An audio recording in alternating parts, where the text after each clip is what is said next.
AI bukan lagi teknologi masa depan. Orang yang mengetahui cara memanfaatkan AI akan bekerja lebih cepat, efisien, dan menguntungkan. Tidak semua orang membutuhkan ChatGPT untuk menulis kontrak atau menyusun strategi. Bagi pelajar yang perlu merangkum dokumen, usaha kecil yang perlu menulis deskripsi produk, atau seseorang yang membutuhkan ide setiap hari, berbagi saja sudah cukup. Paket ChatGPT bersama hanya 220.000 VND, menawarkan akun pembelajaran mendalam, tidak perlu personalisasi, tidak ada yang palsu tetapi tetap merupakan versi yang kuat, berkecepatan tinggi, dan cerdas. Silakan hubungi hotline di bagian komentar untuk memesan dan menerima hadiah segera. Ketika Tiongkok memutuskan untuk mengenakan pajak real estate yang kedua, banyak orang dengan cepat membandingkannya dan mengatakan bahwa Vietnam juga perlu mengikuti jejak ini untuk menyesuaikan pasar real estate. Namun, mungkin mereka tidak melihat konsekuensi buruk yang dapat ditimbulkan oleh kebijakan yang tiba-tiba dan kurangnya sanksi yang tepat.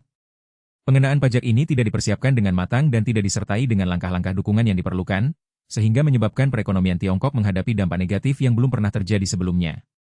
Industri real estate, yang menyumbang sebagian besar PDB dan menjadi kekuatan pendorong utama pertumbuhan ekonomi selama 40 tahun terakhir, tiba-tiba terkena dampak serius. Permintaan pembelian rumah menurun, arus kas industri konstruksi terganggu, jutaan pekerja kehilangan pekerjaan, dan ribuan perusahaan konstruksi bangkrut. Secara khusus, kurangnya dukungan sanksi dan saluran investasi alternatif telah menyebabkan arus kas sosial tidak hanya tidak digunakan untuk pembangunan dalam negeri tetapi juga mengalir ke luar negeri, sehingga menyebabkan kurangnya kekuatan internal dalam perekonomian Tiongkok.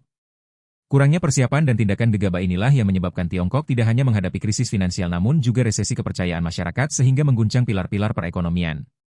Halo semuanya, mari kita lihat kebenaran yang masyarakat tidak ingin Anda ketahui. Pertumbuhan pesat Tiongkok melalui investasi publik dan real estate selama 40 tahun terakhir telah mengalami periode pertumbuhan ekonomi yang kuat. Sebagian besarnya bergantung pada investasi publik, pembangunan infrastruktur, dan industri real estate. Secara khusus, real estate telah menjadi salah satu pilar terpenting bagi perkembangan ini.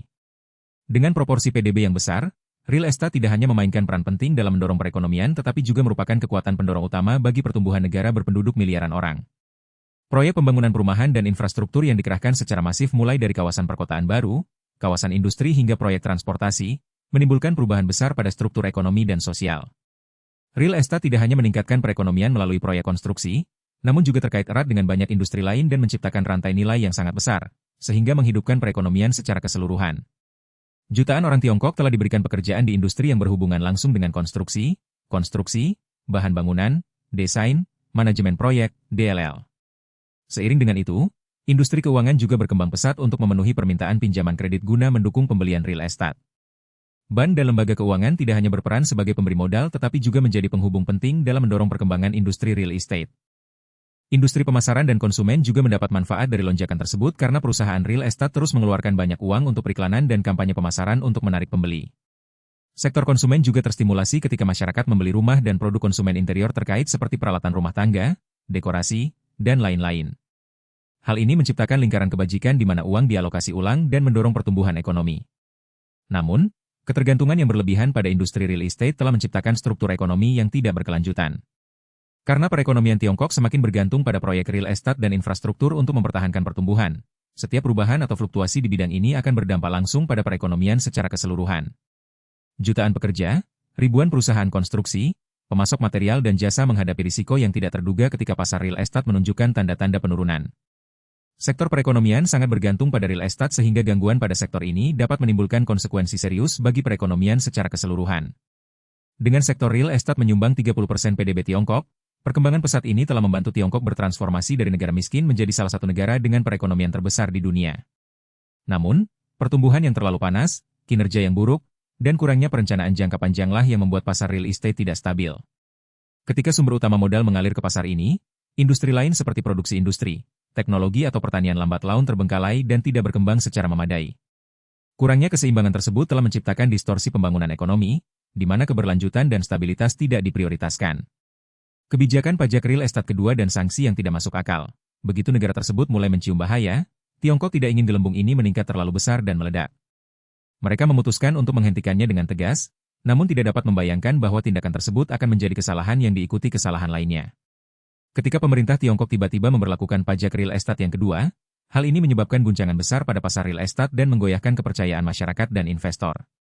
Keputusan ini diambil dalam konteks perekonomian yang menghadapi ketidakpastian sebelumnya, namun kurangnya langkah-langkah persiapan yang matang dan sanksi yang tepat untuk membantu pasar beradaptasi. Apalagi pajak properti kedua yang tidak dibarengi dengan sistem pendukung pembangunan ekonomi dalam negeri atau jalur investasi alternatif yang menarik, membuat segalanya kacau. Masyarakat, terutama investor yang telah menggelontorkan modal dalam jumlah besar ke bidang real estate, merasa seperti didesak tanpa mengetahui apa yang harus dilakukan untuk melindungi asetnya. Sementara itu, pasar keuangan kekurangan saluran investasi alternatif yang menarik. Investor yang terbiasa memperoleh keuntungan dari real estate selama beberapa dekade kini tidak menemukan cara lain untuk mentransfer modal. Hal ini membuat mereka bingung dan kehilangan kepercayaan terhadap pasar dalam negeri. Kurangnya saluran investasi alternatif menyebabkan orang-orang ini beralih ke luar negeri dan mencari pasar internasional, karena mereka yakin aset mereka akan lebih terlindungi dan memperoleh keuntungan yang lebih stabil. Salah satu contoh yang jelas adalah gelombang jutawan Tiongkok meninggalkan negaranya untuk berinvestasi di real estate di negara-negara seperti AS, Kanada atau Singapura di mana terdapat kebijakan perlindungan aset yang lebih baik. Penerapan pajak secara tiba-tiba dan tanpa persiapan yang matang menimbulkan guncangan psikologis yang mendalam. Hal ini tidak hanya berdampak pada investor tetapi juga menyebabkan menurunnya kepercayaan masyarakat sehingga memperlambat konsumsi dan investasi. Investor mulai menarik diri dari pasar, menghentikan semua transaksi dan memasukkan uang ke saluran yang aman seperti emas, mata uang asing, atau bahkan mentransfer uang ke luar negeri. Kurangnya sanksi yang mendukung dan saluran investasi alternatif membuat eksodus aset orang-orang super kaya di Tiongkok tidak dapat dihindari, sekaligus meningkatkan kekhawatiran mengenai krisis keuangan besar yang dapat terjadi di masa depan. Konsekuensi dari kebijakan pajak dan pengetatan kredit. Ketika kebijakan pajak real estate yang kedua diterapkan terlalu mendadak, dampak pertama dan paling nyata adalah penurunan permintaan pembelian rumah yang serius. Sebelumnya, pasar real estate dianggap sebagai tempat yang aman bagi investasi besar, terutama bagi masyarakat super kaya dan kelas menengah yang ingin meningkatkan aset mereka. Banyak orang mulai menarik diri dari pasar, menyebabkan penurunan tajam dalam jumlah transaksi dan harga real estate. Ketika permintaan rumah turun tajam, hal yang pasti akan terjadi adalah terganggunya arus kas di dua industri, real estate dan konstruksi. Dengan industri real estate serta industri terkait seperti konstruksi, bahan bangunan, keuangan dan jasa yang telah menjadi salah satu penggerak utama perekonomian Tiongkok selama beberapa dekade, jutaan pekerjaan langsung dan tidak langsung kini menghadapi risiko kehilangan pekerjaan. Perusahaan-perusahaan besar yang dulunya bergantung pada arus kas yang kuat dari proyek-proyek real estate tiba-tiba tidak lagi memiliki kemampuan untuk mempertahankan operasionalnya. Proyek terhenti, perusahaan tidak dapat melanjutkan pembangunan sehingga menyebabkan ribuan perusahaan konstruksi menyatakan bangkrut. Hal ini menimbulkan efek domino yang menyebabkan sederet industri lain seperti bahan bangunan, logistik, dan jasa keuangan juga ikut terjerumus ke dalam krisis. Konsekuensi selanjutnya dari gangguan ini adalah laju pertumbuhan PDB Tiongkok melambat secara signifikan. Industri real estate memberikan kontribusi besar terhadap pertumbuhan PDB tidak hanya melalui proyek konstruksi tetapi juga melalui industri pendukungnya. Ketika pasar ini menurun, industri lain tidak dapat tumbuh dengan kuat lagi dan perekonomian Tiongkok secara bertahap kehilangan momentum pertumbuhan.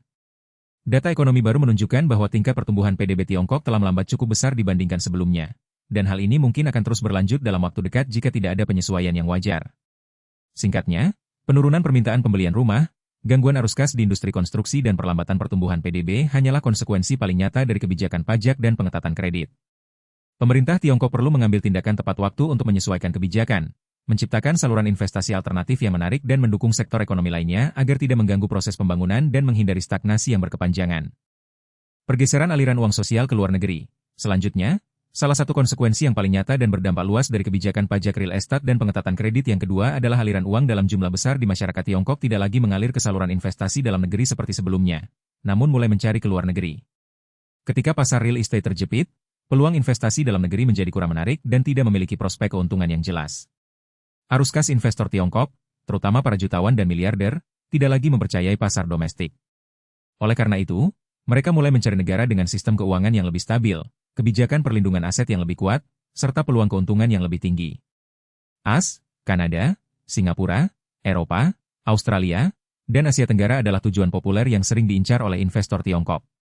Di masa lalu, real estate adalah saluran investasi utama dan aman bagi orang-orang super kaya. Namun ketika pasar ini berfluktuasi, terutama ketika ketidakstabilan meningkat akibat kebijakan pengetatan kredit dan pajak baru, pemilik properti mulai khawatir akan keselamatan mereka. Kurangnya langkah-langkah dukungan atau saluran investasi alternatif yang cukup kuat membuat mereka tidak punya pilihan lain selain memindahkan asetnya keluar dari Tiongkok. Kota-kota besar seperti New York, Vancouver, London atau Singapura menjadi destinasi ideal. Negara-negara ini tidak hanya menawarkan sistem hukum perlindungan aset yang kuat, namun juga merupakan negara dengan perekonomian yang stabil dan prospek jangka panjang, tempat orang-orang super kaya di Tiongkok dapat berinvestasi dan hidup dengan tenang. Jadi tujuan utama dari pajak real estate yang kedua, yaitu untuk membuat sejumlah besar uang masyarakat mengalir ke produksi dan bisnis dalam negeri masih belum tercapai. Meskipun kita harus menerima dampak buruk yang mempengaruhi pertumbuhan PDB dan runtuhnya industri real estate. Perpindahan dana keluar bukan sekadar perpindahan aset dari satu negara ke negara lain. Ini adalah pelarian sumber daya keuangan yang sangat besar yang sebenarnya dapat digunakan untuk mengembangkan industri strategis dalam negeri. Dengan asumsi dana tersebut tetap ada di dalam negeri, dana tersebut akan membantu mengembangkan industri-industri utama seperti teknologi, manufaktur, atau industri jasa kelas atas. Sebaliknya, aset-aset justru dialihkan, sehingga menyebabkan kurangnya sumber daya untuk terus mengembangkan sektor-sektor ekonomi penting. Hal ini menyebabkan Tiongkok menghadapi masa depan yang kekurangan sumber daya keuangan yang diperlukan untuk menerapkan strategi pembangunan berkelanjutan. Sumber daya internal terbesar Tiongkok masih belum dapat menyediakan saluran investasi yang menguntungkan dan cukup menarik untuk mempertahankan investor domestik. Pasar saham masih belum cukup stabil, peluang investasi di industri kreatif belum sekuat di banyak negara barat, dan tidak ada alat keuangan atau saluran investasi alternatif selain real estate yang dapat menarik investor. Akibatnya, alih-alih terus berinvestasi dalam perekonomian domestik, para jutawan dan miliarder Tiongkok terpaksa mencari tempat yang lebih aman untuk melindungi aset mereka. Konsekuensi jangka panjang bagi perekonomian Tiongkok. Ketika orang-orang super kaya Tiongkok pergi, miliaran dolar ditarik dari pasar, sehingga mengurangi sumber daya penting untuk pengembangan industri strategis. Jika arus kas tetap berada di dalam negeri, maka akan mempunyai dua dampak, yang satu mengalir ke investasi, atau yang lain mengalir ke konsumsi. Kedua proses ini membantu pertumbuhan ekonomi dan menciptakan lapangan kerja. Namun sayang, bila mengalir keluar, justru lebih berbahaya daripada menuangkannya ke real estate, karena setidaknya menuangkannya ke real estate juga membantu pertumbuhan beberapa industri. Terlebih lagi, ketika para jutawan dan miliarder Tiongkok melarikan diri ke luar negeri, hal ini tidak hanya mengakibatkan hilangnya sumber daya keuangan, namun juga berdampak serius pada kepercayaan sosial. Kelas menengah dan mereka yang memimpikan masa depan yang sejahtera di bawah perekonomian Tiongkok ini menghadapi kenyataan bahwa orang-orang terkaya, mereka yang membangun perekonomian, kini memilih untuk keluar dari Tiongkok. Kepergian mereka tidak hanya menyebabkan orang kehilangan model kesuksesannya, tetapi juga menciptakan psikologi yang tidak stabil. Ketika kelompok kaya tidak lagi mempercayai perekonomian negaranya, hal ini akan melemahkan kepercayaan terhadap masa depan Tiongkok, meningkatkan skeptisisme dan ketakutan di kalangan kelas menengah dan pekerja. Secara lebih luas, ketidakstabilan dan ketidakpastian kebijakan Tiongkok menempatkan Tiongkok pada risiko kehilangan posisi ekonominya. Sebelumnya, Tiongkok dianggap sebagai tujuan menarik bagi investor internasional berkat pasarnya yang besar, pertumbuhan ekonomi yang kuat, dan sumber daya tenaga kerja yang melimpah. Namun, ketika pasar mulai mengalami kesulitan, kebijakan intervensi terlalu kuat namun tidak stabil, menyebabkan banyak investor internasional khawatir terhadap keamanan aset. Keluarnya kelompok super kaya Tiongkok telah menciptakan gelombang ketidakpercayaan di kalangan investor asing, menyebabkan mereka khawatir terhadap pasar Tiongkok dan mencari pasar lain yang lebih stabil dan aman untuk berinvestasi. Akibatnya, Tiongkok tidak hanya menghadapi kekurangan aliran modal domestik tetapi juga tidak mampu menarik lebih banyak investasi internasional, sehingga memperburuk krisis ekonomi. Dalam jangka panjang, hilangnya aset dalam jumlah besar ini tidak hanya melemahkan perekonomian Tiongkok tetapi juga menyebabkan negara berpenduduk miliaran orang tersebut kehilangan motivasi untuk mengembangkan industri strategis, sekaligus menciptakan krisis kepercayaan di masyarakat. Perubahan-perubahan ini akan mempunyai dampak yang mendalam dan bertahan lama terhadap perekonomian secara keseluruhan dan posisi Tiongkok di kancah internasional. Dari kisah tersebut, kita dapat mengambil beberapa inti persoalan sebagai berikut. Pertama, penanganan bubble ekonomi tidak hanya sekedar meruntuhkannya secara tiba-tiba dengan melakukan pengetatan kredit atau mengenakan pajak, karena akan menimbulkan guncangan yang sangat dahsyat. Puluhan juta orang akan langsung kehilangan pekerjaan tanpa sempat beralih ke industri lain. Puluhan ribu perusahaan kecil harus bangkrut ketika permintaan tiba-tiba turun. Oleh karena itu, sangat penting untuk mengembangkan kebijakan perpajakan yang jelas dan adil serta peta jalan implementasi yang wajar untuk memitigasi dampak negatif yang tiba-tiba. Penerapan pajak yang tiba-tiba tanpa persiapan yang matang dan kurangnya langkah-langkah dukungan akan menyebabkan investor lari dan masyarakat panik, sehingga menyebabkan penarikan uang dan migrasi aset ke luar negeri. Selanjutnya, yang lebih penting adalah mengembangkan saluran investasi yang menarik dan menguntungkan di dalam negeri untuk mempertahankan arus kas dan menarik investor. Hal ini sangat penting dalam konteks arus kas yang mengalir keluar karena kurangnya saluran investasi yang dapat diandalkan dan sangat menguntungkan, atau setidaknya alternatif yang sama menguntungkannya, sehingga tidak mengalir ke luar negeri atau ke saluran yang murni spekulatif. Namun, hal terakhir dan pelajaran terbesarnya adalah melakukan reformasi perekonomian ke arah yang berkelanjutan, mendorong perkembangan industri selain real estate agar tidak terlalu bergantung pada satu industri saja. Itulah satu-satunya cara untuk menyelesaikan masalah sepenuhnya. Sektor teknologi, produksi, dan konsumsi perlu menjadi pilar strategis dalam proses restrukturisasi perekonomian. Diversifikasi ekonomi akan membantu meminimalkan risiko jika real estate dan industri terkait mengalami kesulitan.